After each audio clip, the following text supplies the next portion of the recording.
Hello everyone, NCERT chemistry के questions और answers कर रहे हैं। क्लास 11 का chapter number 2 structure of atom चल रहा है। मैं अभी अभी डांस क्लास से आ रही हूँ और जैसे कि यहाँ पे बहुत ही जल्दी सन सेट हो जाता है तो मुझे फटाफट रिकॉर्डिंग करनी है, इसलिए मैंने अभी तक डांस क्लास का ही ड्रेस पहन रखा है। तो ये वीडियो मेरे बाकी वीडियो से थोड़ा सा अलग दिखेगा, बट बात अपन केमिस्ट्री की करेंगे।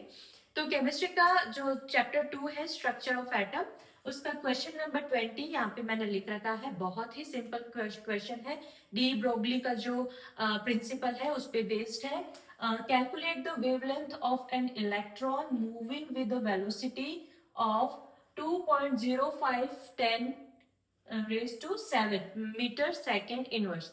देखो, इलेक्ट्रॉन का वेलोसिटी दिया है और हमको वेवलेंथ निकालना है। ऐसा तो अभी तक अपन ने कोई भी फॉर्मूला नहीं पढ़ा था जहां पे वेलोसिटी, ठीक है, वेलोसिटी और वेवलेंथ में हमको क्या बोलते हैं उसको, कोई रिलेशन मिल जाए। अभी तक अपने क्वेश्चन नंबर 8 या 9 से energy, wavelength, frequency, wave number, work function के जितने भी क्वेश्चंस करते आ रहे हैं वो सारे के सारे थे E is equal to h nu पे बेस्ड थे। न्यू को C बाय लैम्डा कर देते थे। तो एनर्जी के साथ वेव नंबर का, एनर्जी के साथ फ्रीक्वेंसी का, एनर्जी के साथ लैम्डा, वेवलेंथ का रिलेशन अभी तक हमको पता था। अब एकदम से डिफरेंट चीज आई है, वेलोसिटी दिया हुआ है और हमको लैम्डा निकालना है। तो इसके लिए जो डे ब्रोगली ने हमको एक प्रिंसिपल दिया है, अगर आप चैप्टर पढ़ के यहाँ पे आए हैं तो इतना सारा आप सुनने की भी जरूरत नहीं है, आप पूरा स्किप कर सकते हैं। बट डायरेक्टली क्वेश्चन देख रहे हैं तो एक बहुत ही काम का उन्होंने जो इलेक्ट्रॉन है उसकी मास और वेलोसिटी और उसका जो वेव नेचर है, जो उसकी वेवलेंथ होती है, उसमें हमको एक रिलेशन दिया है और उससे बहुत ही अच्छे अच्छे क्वेश्चंस हमारे सॉल्व होते हैं। तो lambda according to this principle, lambda is equal to होता है एच एम वी। अभी तक हम क्या पढ़ते आए हैं, E is equal to h nu, nu क्या था, एच सी बाय लैम्डा। ठीक है, तो हमको ये सारा फॉर्मूला, ये सारे रिलेशंस याद थे।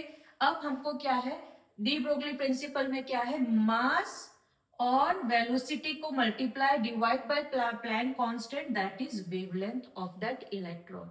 ये भी बहुत ही इंपॉर्टेंट फॉर्मूला है, बहुत ही प्यारा सा out of the box different type का प्रिंसिपल है। थोड़ा सा जाके देखोगे 2 मिनट्स में आपको ये समझ में आता है चैप्टर में, और इसको याद रखना है, ठीक है।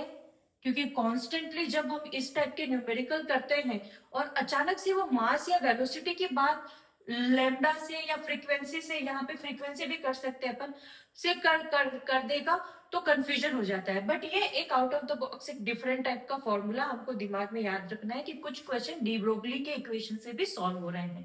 तो हमको यहाँ पे क्या दिया हुआ है, वेलोसिटी दिया हुआ है, बहुत ही ज्यादा। अगर we know the formula, this question is very very simple. Okay, so lambda, Planck constant को अभी तक हम बहुत ही याद करते हुए आ रहे हैं। प्लैंक कांस्टेंट की वैल्यू लिखते हैं यहाँ पे 6.26 10⁻⁻34 जूल सेकेंड।